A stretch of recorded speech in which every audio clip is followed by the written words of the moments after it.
চিৰস্নেহী মোৰ ভাষা জননী, চিৰস্নেহী মোৰ ভাষা জননী।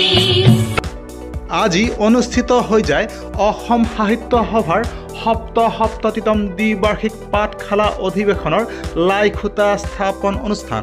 বজালী জিলাৰ পাঠশালাৰ ভট্টদেৱ ক্ষেত্ৰত আজি পুৱা 11 বজাত অনুষ্ঠিত হৈ যায় এই লাইখুটা স্থাপন অনুষ্ঠান।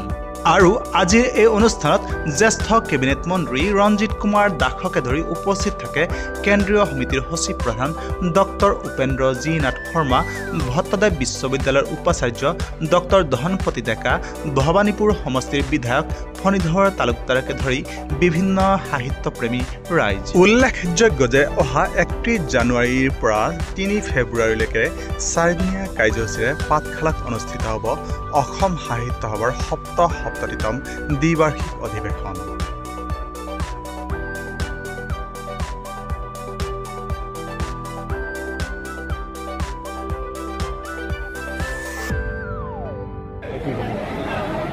আনন্দিত হৈছোঁ। মই আজি পুৰীৰ পৰা আহি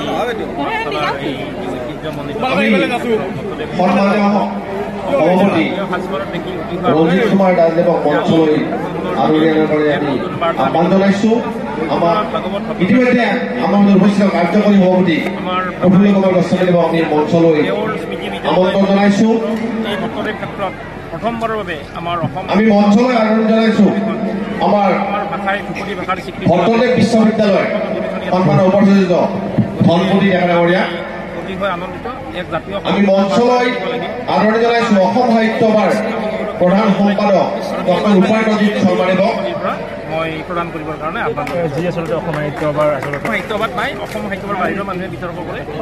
সকলোৱে লগ লাগি জাতিটো কৰিব লাগিব, ভাষা সাহিত্য পাঠশালা সাহিত্য সভাৰ দিশেৰে জাতিটোক আগবঢ়াই লৈ যাব লাগিব, ভাষাৰ বিকাশ কৰিব লাগিব। আমি মঞ্চলৈ আদৰণি জনাইছোঁ বজালী জিলা আয়ুক্ত সন্মানৰ মৃদুল মঞ্চৰ সন্মুখত প্ৰধানৰ লগতে তেখেতৰ উপেন্দ্ৰজিৎ নাথ শৰ্মা ডাঙৰীয়াৰ লগতে 50জনীয়া এটা দল ইতিমধ্যে সাহিত্যৰ পৰা আহি পাইছে।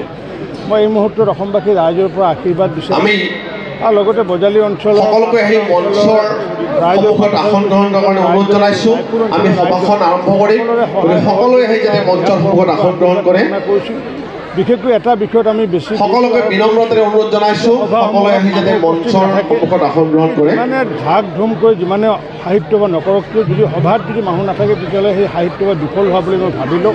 গতিকে আমাৰ সাহিত্য সভা যাতে বিফল নহয়, প্ৰতিখন সভাত যাতে আমি মানুহ যাতে শ্ৰোতা যাতে দৰ্শক থাকিব পাৰে, তাৰ কাৰণে এক আমি বিশেষ ব্যৱস্থা গ্ৰহণ কৰিছোঁ। ইয়াৰ উপৰিও এই বজালীৰ পৰা যিহেতু বিভিন্নগৰাকী বিজ্ঞানী যিহেতু অসমৰ বাহিৰত ভাৰতবৰ্ষৰ বাহিৰত কৰ্মৰত, গতিকে সেইকাৰণে বাণিজ্য মেলাৰ পৰিৱৰ্তে এখন আটকধুনীয়া অসমৰ ভিতৰত এখন সৰ্বশ্ৰেষ্ঠ ভাল বিজ্ঞান মেলা অনুষ্ঠিত হ'ব বুলি আশা ৰাখিছোঁ।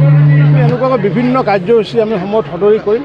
এই মুহূৰ্তলৈ আমি সম্পূৰ্ণৰূপে 56খন উপসমিতিয়ে সাজু হৈছে আৰু নিশ্চিত ৰূপত আমি সকলোৰে দিহা পৰামৰ্শ আশীৰ্বাদ দিছোঁ।